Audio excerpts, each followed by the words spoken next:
तो कल हम लोग क्वेश्चन नंबर 10 देखे थे एनसीईआरटी एक्सरसाइज 8.1 का, और आज हम लोग question number 11 NCERT exercise 8.1 trigonometry का देखने जा रहे हैं।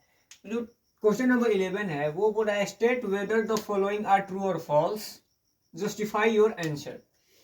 हो रहा है कि इसमें नीचे जितने भी क्वेश्चंस दिए हुए हैं बताइए कौन ट्रू है और कौन फॉल्स है, यानी कौन सही और कौन असत्य है, और अपने उत्तर का कारण भी देना है कि क्यों सत्य है या असत्य है, तो क्यों असत्य है। तो उसका जो 11 का जो फर्स्ट है वो बोल रहा है the value of tan a is always less than 1। बोल रहा है कि जो tan a का जो वैल्यू होता है वह हमेशा 1 से छोटा होता है। यह सत्य है या असत्य। तो इसके जस्टिफाई करने के लिए सबसे पहले इसका सॉल्यूशन करके हम लोग देख लेंगे यह सत्य है या असत्य। यहां पे बोल रहा है कि tan a जो है, tan a वह ऑलवेज लेस देन 1, ये सही है या गलत। तो यहां से सबसे पहले अगर हम लेट कर लिए, लेट परपेंडिकुलर यानी कि P is equal to 4 and base यानी B is equal to 3, then tan theta हमारा क्या हो जाएगा, then tan A is equal to होता है P by B, and perpendicular हम लोग क्या माने थे 4 एंड बेस माने थे 3। अगर हम 4 को 3 से डिवाइड करते हैं, अगर 4 को 3 से डिवाइड करते हैं तो यह कितना आ जाएगा, 1.3 के ऊपर रख लेंगे यानी कि 1.333। यहां से हम क्या देखे कि जो tan a का वैल्यू आया वह 1 से बड़ा आया, 1 से ग्रेटर देन आया। तो इस तरीके से इसका यह क्या हो जाएगा, इस तरीके से इसको लिख सकते हैं कि यह फॉल्स है, क्योंकि यहां हमने देखा निकाल के तो tan a का वैल्यू जो आ रहा है वह 1 से बड़ा भी आ रहा है। तो इस तरीके से जो हमारा क्वेश्चन नंबर 11 का फर्स्ट है वह हो जाएगा फॉल्स। तो बढ़ते हैं क्वेश्चन नंबर 11 के क्वेश्चन नंबर सेकंड की तरफ। क्वेश्चन नंबर 11 का सेकंड क्वेश्चन है। सेकंड क्वेश्चन क्या बोल रहा है, sec a is equal to 12/5 for some values of angle a।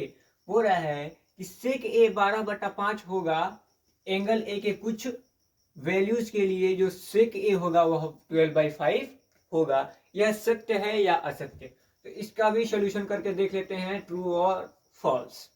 सबसे पहले गिवन दिया क्या है, sec a is equal to 12/5, and जो sec का वैल्यू होता है, जो sec का मान होता है, जो sec का ट्रिग्नोमेट्रिक वैल्यू होता है वह होता है हाइपोटेनियस बाई बेस।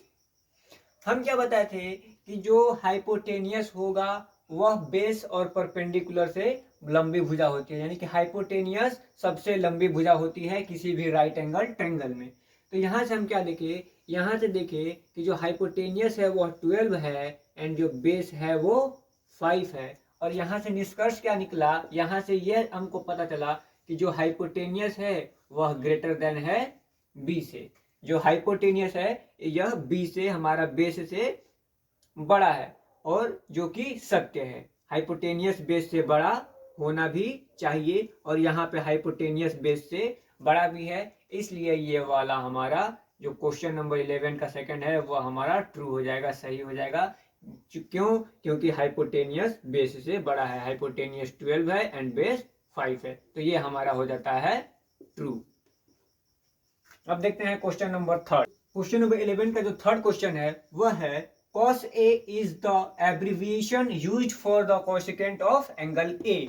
बोल रहा है कि जो cos A है वह cosecant A का ही रूप है। यह बोल रहा है कि जो cos A है वह उसका जो विस्तृत रूप होता है, cos A का जो बड़ा नाम होता है, जो हमको आपको पहले बताए थे, तो यह बोल रहा है कि cos A का जो बड़ा नाम होता है वह कॉसेकेंट होता है। एंगल ए के लिए वह कॉसेकेंट का वैल्यू होता है, एंगल ए के लिए कॉसेकेंट का वैल्यू होता है। यह ट्रू है या फॉल्स, फॉल्स।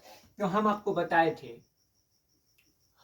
बताए थे कि जो कॉस का होता है, जो कॉस का, तो कॉस को हम लोग बोलते हैं कॉसकेंट, कॉस का बोलते हैं हम लोग कॉसेंट, कोजेंट, कॉस को बोलते हैं कोजेंट। और जो कॉसेकेंट दिया हुआ है, जो कोसेकेंट दिया हुआ है, यह होता है हमारा कॉसेक का। जो कोसेकेंट दिया है वह होता है कॉसेक का। और ये बोल रहा है कि कॉस का जो एब्रीविएशन होता है वह कॉसेकेंट होता है। तो यह फॉल्स है, यह हमारा फॉल्स हो जाएगा, क्योंकि हमको पता है, फॉल्स हो जाएगा। यहाँ पे लिख भी सकते हैं आप लोग, because we know that cos is equal to cosant, cos is equal to cosant। तो ये हमारा क्वेश्चन नंबर 11 का थर्ड भी फॉल्स। 11 का क्वेश्चन नंबर 4 है, वो बोल रहा है कि cot A is the product of cot and A. बोल रहा है कि जो कॉट ए है वह कॉट और ए का प्रोडक्ट है, यानी कॉट और ए का मल्टीप्लीकेशन को हम लोग कॉट ए लिखते हैं। यह बोल रहा है कि कॉट और ए के मल्टीप्लिकेशन को हम लोग कॉट ए लिखते हैं। यह राइट है या रॉन्ग? अब देखिए, सबसे पहले यहाँ पे एक आप राइट एंगल ट्रायंगल ड्रॉ कर लीजिए। यहाँ पे ए ले लीजिए, यह बी ले लीजिए, ये सी ले लीजिए, ये। अब यहाँ से हम लोग लिखते हैं कॉट ए। तो यहाँ पे देखिए, जो कॉट ए है वह इस एंगल ए के लिए निरूपित कर रहा है। कॉट ए है, कॉट ए मतलब क्या कि एंगल ए के लिए कॉट का मान, cot A is equal to क्या होता है, cot A is equal to होता है the value of cot for angle A. Angle A के लिए कॉट का मान, इसका मतलब होता है एंगल ए के लिए कॉट का मान। ये कॉट और ए का मल्टीप्लाई नहीं होता है। जो कॉट ए होता है वह कॉट और ए का मल्टीप्लिकेशन नहीं होता है, बल्कि इसका मतलब होता है कि एंगल ए के लिए कॉट का वैल्यू क्या होगा। इसका मतलब होता है एंगल ए के लिए कॉट का वैल्यू क्या होगा, ना ही कॉट और ए का मल्टीप्लिकेशन नहीं होता है। तो यहाँ से जो हमारा एंगल क्वेश्चन 11 का 4 नंबर है वो भी हमारा यहाँ पे फॉल्स हो जाएगा। अब देखते हैं क्वेश्चन नंबर 11 का लास्ट क्वेश्चन नंबर 5, 11 का 5 नंबर। 11 का हमारा लास्ट क्वेश्चन है। क्वेश्चन नंबर 11 का जो 5 है वह बोल रहा है sine theta is equal to 4/3 for some angle of theta. इसका सोल्यूशन करके देख लेते हैं कि यह राइट है या रॉन्ग, यानी ट्रू है या फॉल्स। सबसे पहले गिवन हमको दिया क्या है, गिवन दिया है sine theta is equal to 4/3। हमको पता है कि साइन थीटा का वैल्यू क्या होता है, परपेंडिकुलर बाई हाइपोटेनियस। अब जरा याद कीजिए, हम आपको बताए थे कि जो हाइपोटेनियस होती है वह किसी भी राइट एंगल ट्रायंगल की सबसे लंबी भुजा होती है। इसको हम लोग बोलते हैं हाइपोटेनियस। ये हमारा हाइपोटेनियस है। हम आपको बताए थे कि राइट एंगल ट्रायंगल का सबसे लंबी भुजा होती है हाइपोटेनियस, बट यहाँ पे उल्टा है। यहाँ पे हाइपोटेनियस दे रखा है 3 और परपेंडिकुलर दे रखा है 4, जो कि संभव नहीं है, जो कि संभव नहीं है। यहाँ पे परपेंडिकुलर बड़ा हो गया है हाइपोटेनियस से,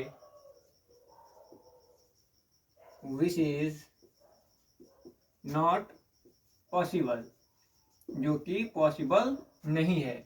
यह पॉसिबल नहीं है कि हाइपोटेनियस से परपेंडिकुलर या बेस बड़ा हो जाए, क्योंकि किसी भी राइट एंगल ट्रायंगल में सबसे लंबी भुजा यानी कि सबसे जो लॉन्गेस्ट साइड होता है वह हाइपोटेनियस होता है। बस यहाँ पे हाइपोटेनियस 3 दे रखा है और परपेंडिकुलर 4 दे रखा है, जो कि किसी भी हालत में पॉसिबल नहीं हो सकता है। इसलिए जो हमारा 5 भी है ये भी हमारा 5 फॉल्स हो जाएगा।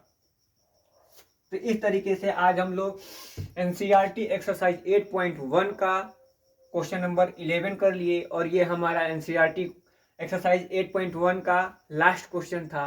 अब इसके बाद हम लोग कल नेक्स्ट क्लास में पढ़ेंगे ट्रिग्नोमेट्री टेबल का फॉर्मेशन कैसे करें। अगर हम लोग को ट्रिग्नोमेट्री टेबल नहीं याद हो रहा है तो उसका फॉर्मेशन खुद से कैसे करें, एंड बिना याद किए हुए ट्रिग्नोमेट्रिक एंगल्स का जो वैल्यूज होता है उसका क्वेश्चन आसानी से कैसे बना पाएं। तो कल का क्लास आप लोग के लिए बहुत ज़्यादा इंपॉर्टेंट होने वाला है, क्योंकि कल के क्लास पे बाकी सभी क्लास हमारा डिपेंड रहेगा। तो कल के क्लास को बिल्कुल भी स्किप ना करें। तो आज के लिए बस इतना ही, मिलते हैं फिर कल, बाय।